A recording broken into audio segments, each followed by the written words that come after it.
George and Mr. Muhammad Anwar.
Good morning, ladies and gentlemen.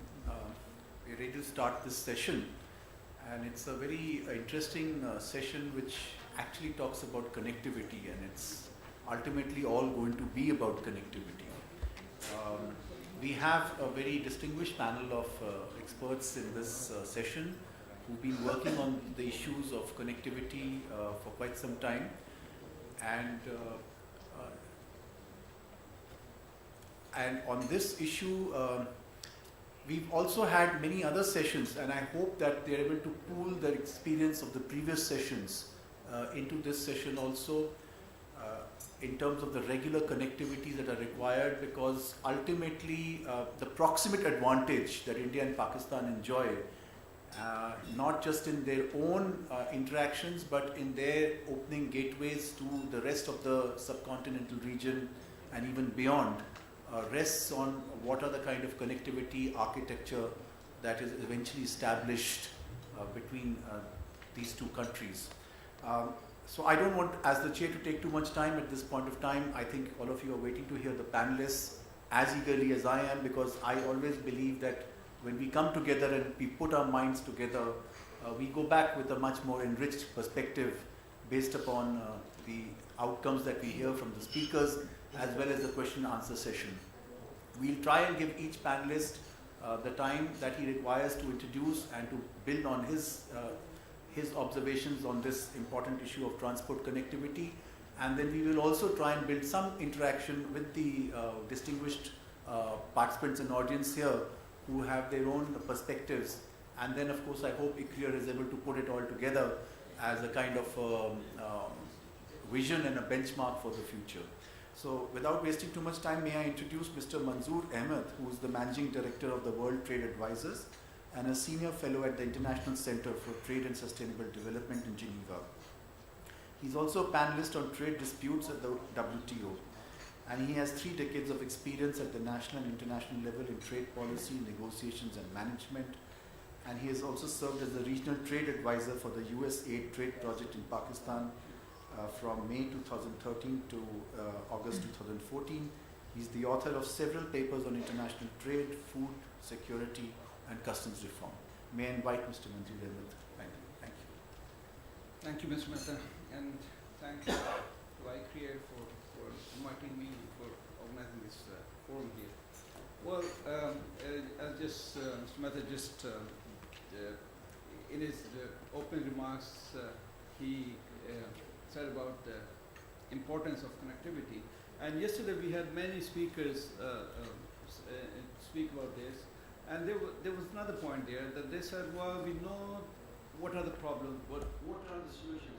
So I'm not going to go on the problems because they're quite well known. I just would like to make a few points as to what can be done to improve connectivity.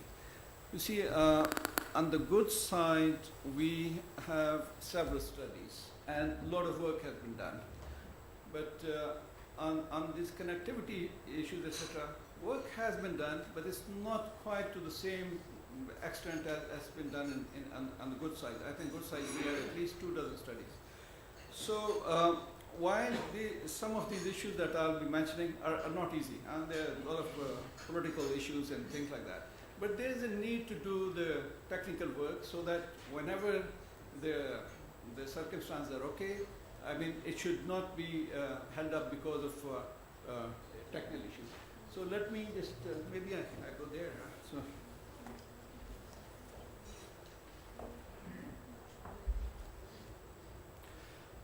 So yeah, the issues that I'm going to discuss very, very briefly, because there's several points and I don't think I'll have even 1 minute for each of these, about liberalization of services and accession TIR convention, and all these I go one by one. And I think if we are able to do any one of these, or if we are able to do everything, that would really make a big difference to our role of trade. Now, first point I'd like to say about is liberalization of transport services. As you know, we had this goods agreement, SAFTA, already in 2006, and since then it's been slowly making progress, and already due to concessions in many countries is much more between, it's either bilateral or through SAFTA, but it's making progress. In case of services, there wasn't much. Eventually an agreement was concluded in 2010, and there was, it was finally, I think, after it was approved by various capitals, etc., came into entrance in 2012. And they had to start negotiating on the basis of requests and offers, and it should have been done by now. But unfortunately, it didn't make much progress. And I think almost every one of the SAARC members is to share some blame.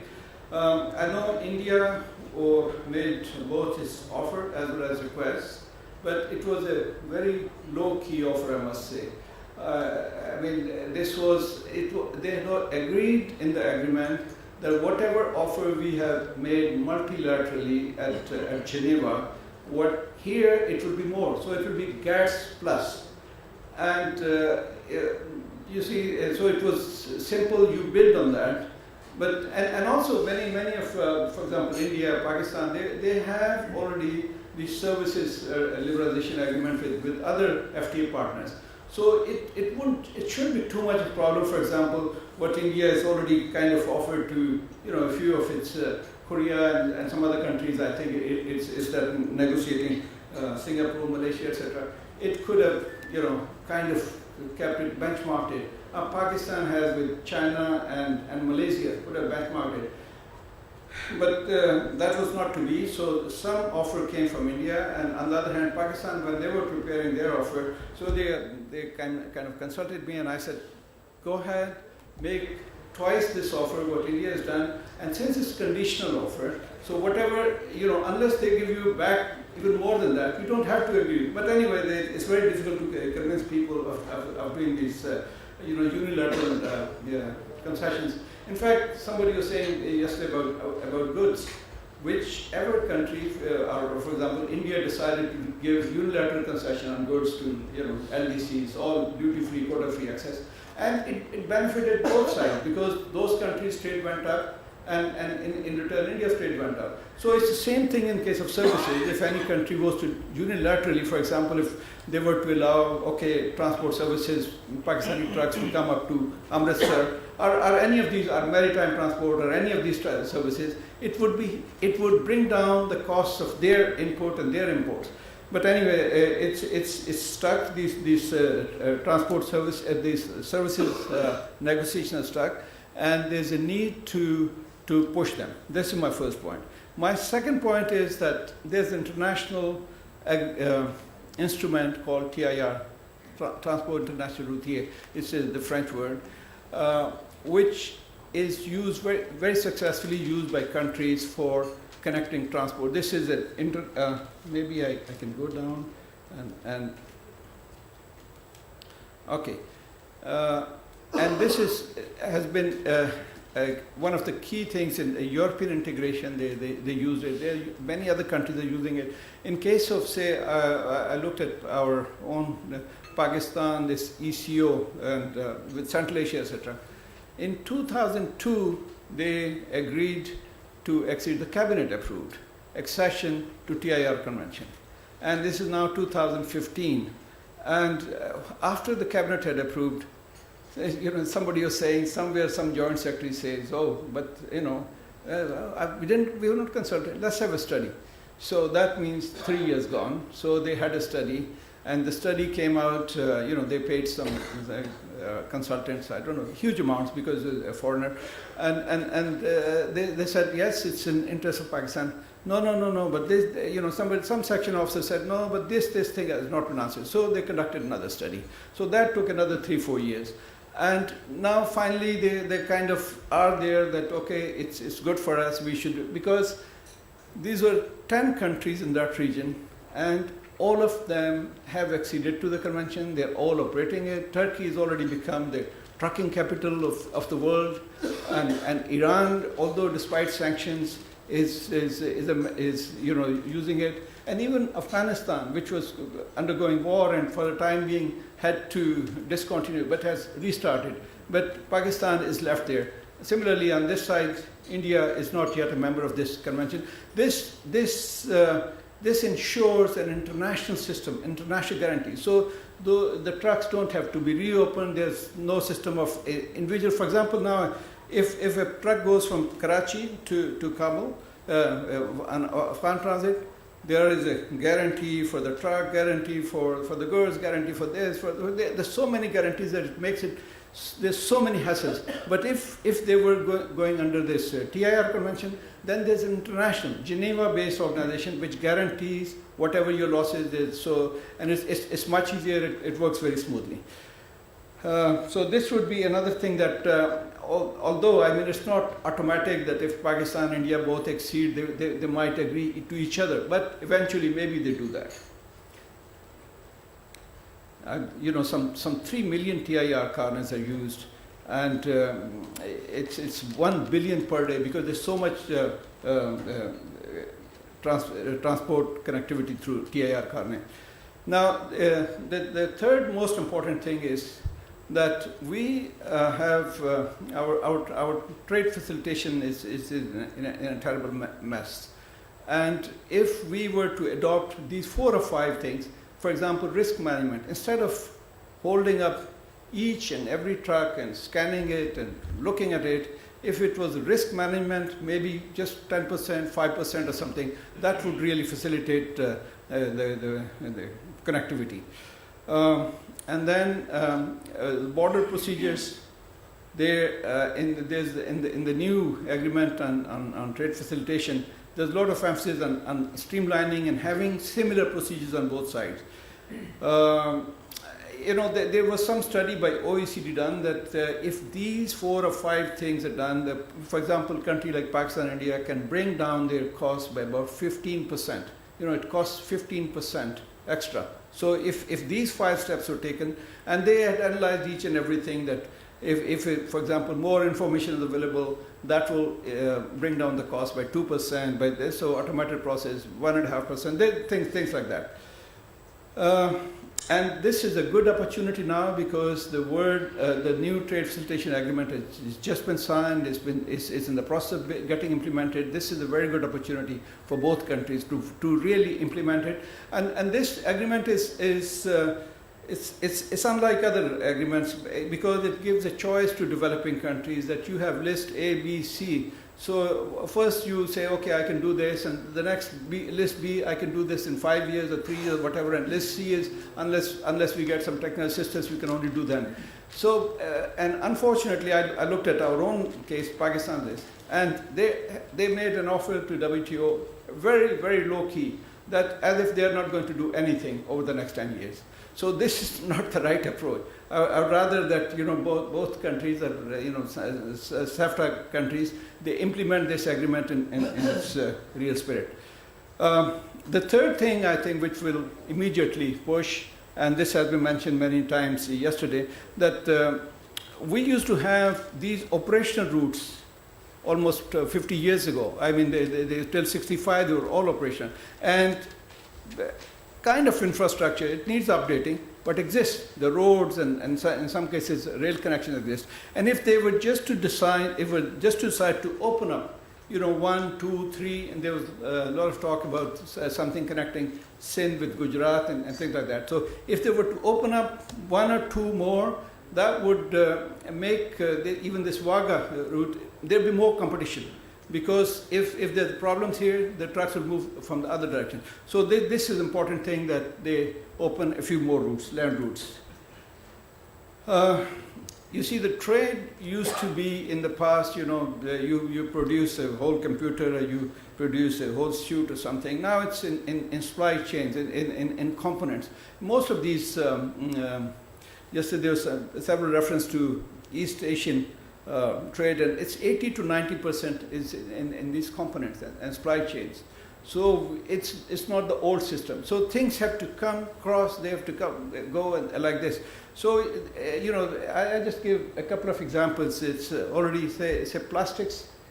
Here, near the border, they have this polypropylene, polyethylene, huge plants. And Pakistan ends up importing all the way from Middle East. And if they could get this much cheaper from here, and then there are many things they produce of good quality. I mean, at one time, everyone coming from Pakistan used to be carrying this water carrier and things like that. So, and quite easily this raw material could come, and then somewhere on the side. And similarly, chemicals, for example, only 4 or 5 years ago, when this trade, there was talk of trade normalization, and they were saying, many people saying, what can we export from Pakistan? And now, chemicals, we thought India is much more advanced, and it will be just our industry will be destroyed. But whatever chemical we started exporting, and those chemical industries are now doing very well. Pradeep is one major importer from Pakistan of these various chemical, Dascon chemicals and soda ash and some of these things. So building supply chain is an important way to improve this thing. So I think I'll sum up here, because to leave time for question and answer. So there's one is transport services liberalization, accession to TIR, opening new border routes, trade facilitation, and building supply chains. And I think more connectivity would mean more economic growth, and it will mean less poverty. Thank you very much. Thank you, Manzoor sir. That was a very illuminating discussion on the various possibilities that exist both on the transport connectivity and its logical parameters of the trade interlinkages. We'll have the next panelist, Joseph George, who is the consultant with the United Nations SCAP, South and Southwest Asia Office, New Delhi. Joseph, you have the floor.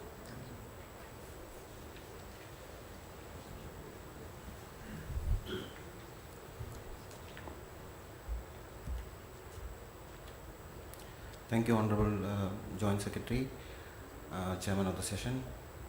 I would like to thank ICRIER for giving us this opportunity to speak. Actually, Dr. Nagesh Kumar, the head of SCAP Sub-Regional Office in New Delhi, was supposed to join this gathering and make this presentation, but unfortunately he couldn't make it. We apologize for that, and I'm standing in for him. And I would like to share with you some of the work on connectivity that SCAP is doing in this region, with particular reference to rail transport. So I'll be talking about SCAP's work on rail connectivity, but that is not to say that other modes of connectivity are not important. SCAP is also equally involved in facilitating road transport. Rail transport is not as much talked about as transport in the context of intra-regional trade, and our thinking is that rail transport may have some specific features which may offer us which may give some certain competitive advantages. We all know that, I'm sure yesterday also and in the previous editions of this seminar, there have been a lot of talk about trade potential, the untapped trade potential that we have. And at best, there is a consensus that we are trading at less than 50% of our potential. Given that South Asia's trade basket, by the nature of the composition of the trade basket, the weight to value ratio of the components that we trade is very low, which means that each dollar worth of trade is going to translate into a considerable amount of weight, and this weight needs to be carried around. So it's as much an engineering question as much as it is an economic issue.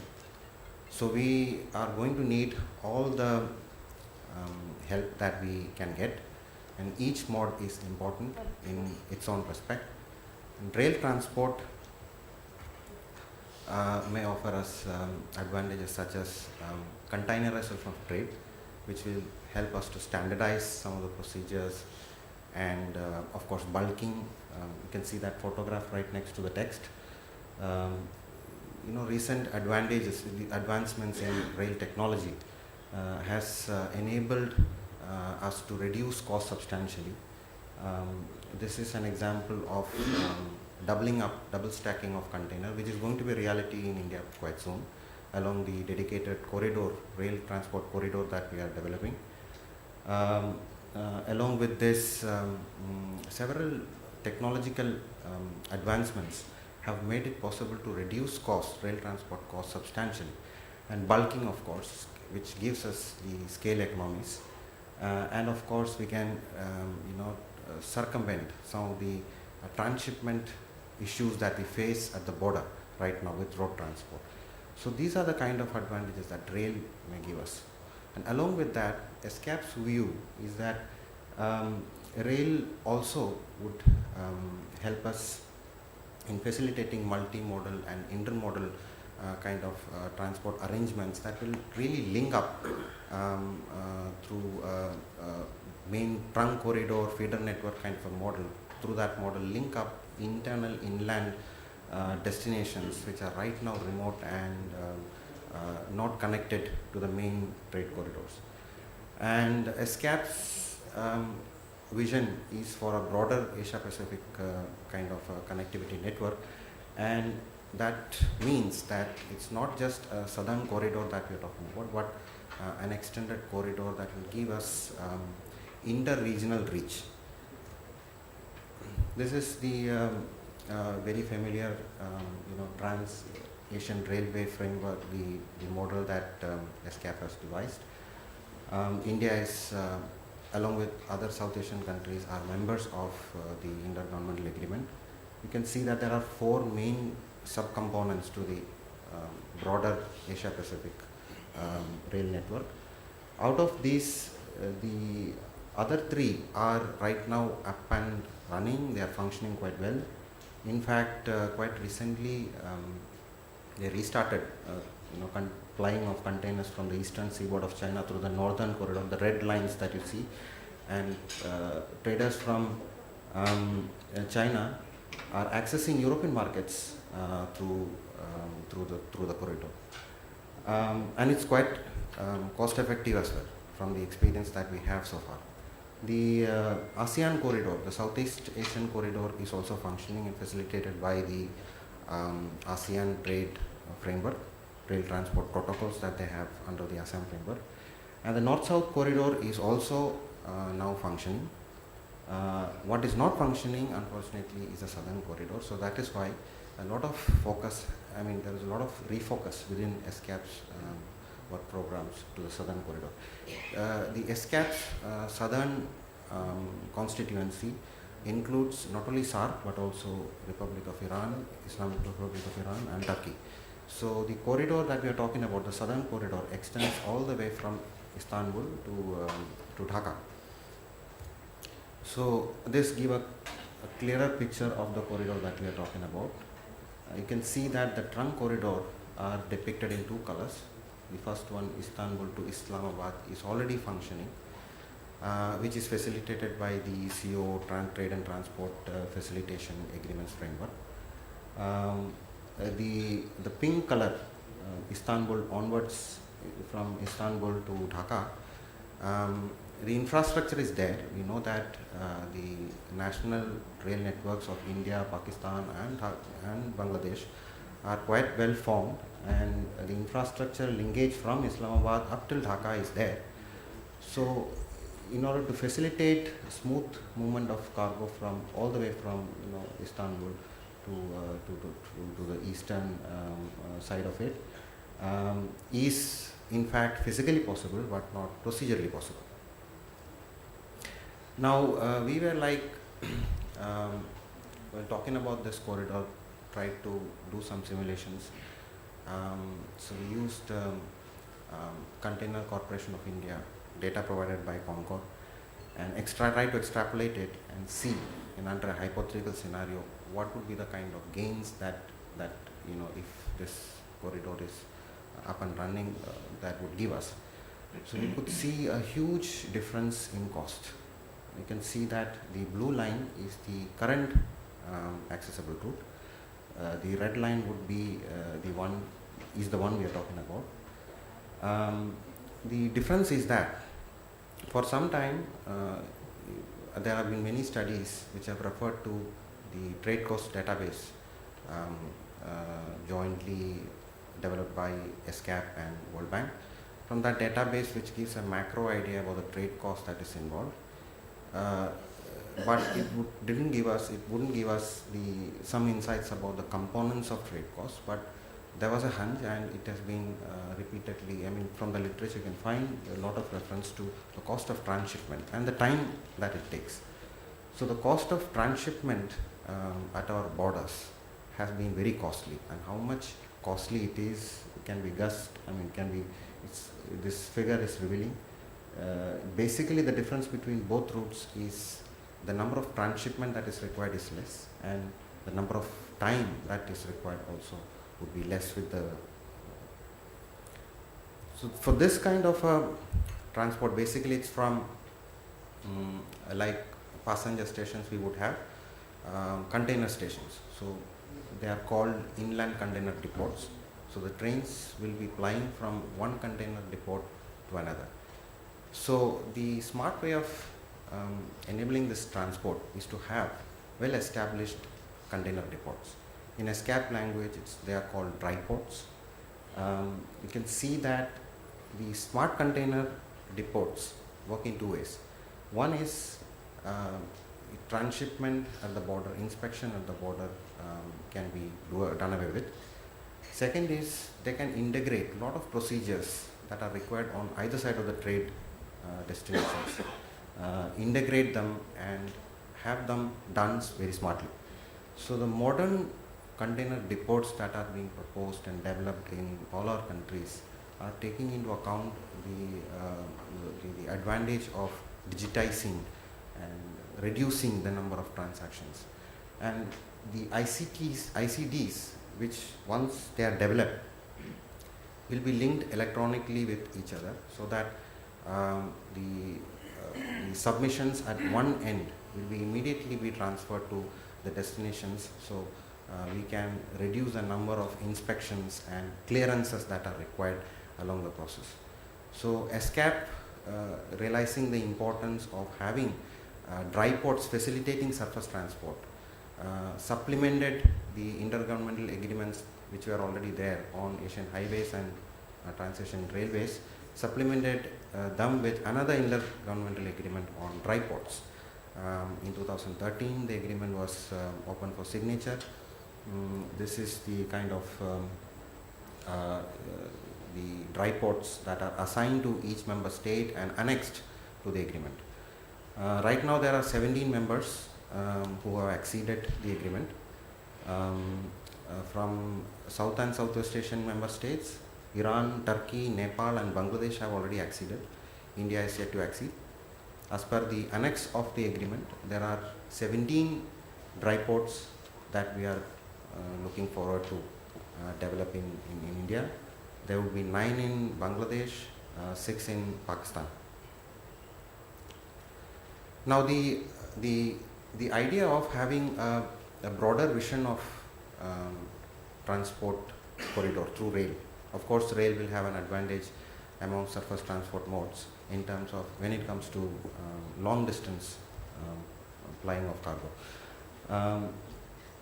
There are two ways in which this is going to help us. One is to establish the network and have inter-regional connectivity. So you can see that the ITA-DKD corridor on this map is well linked to established upcoming other rail corridors connecting regions within, sub-regions within the SCAP region. For instance, the Karachi corridor is quite linked to it. The Central Asian corridors are quite linked to it. So in that sense, we're not talking about trade between just India and Pakistan. It's about trade between, say, Kazakhstan and Bangladesh. So what it would give us is to scale up the operations along the corridor, which is going to give substantial scale economies and reduce the marginal and average cost, per unit cost that is involved. So the kind of infrastructure that we are talking about, the capacity that we are talking about, with the current amount of trade, the capacity would be so huge so that it can absorb in the coming years, in many years to come, the kind of trade increase that we are expecting, which means the marginal cost is going to drop in many years, so many years to come, and it can actually help us really reach that potential, the trade potential that the regions, the South Asian region within and South Asian region has with neighboring sub-regions. That is one way of it. The second way is a lot of projects facilitated by SCAP, in which SCAP had a huge role to play, and also other intergovernmental agencies have undertaken in other parts of, in developing other corridors that are linked to ITA-DKD. Specifically, I like to mention two. One is the Traseka project, trade corridor between Europe and Asia, and then the EATL project, Europe-Asia Trade Link project, which completed its third phase last year, in which the Economic Commission for Europe and SCAP worked together with intergovernmental agencies. And of course, you know that CARAC is ADB's under ADB's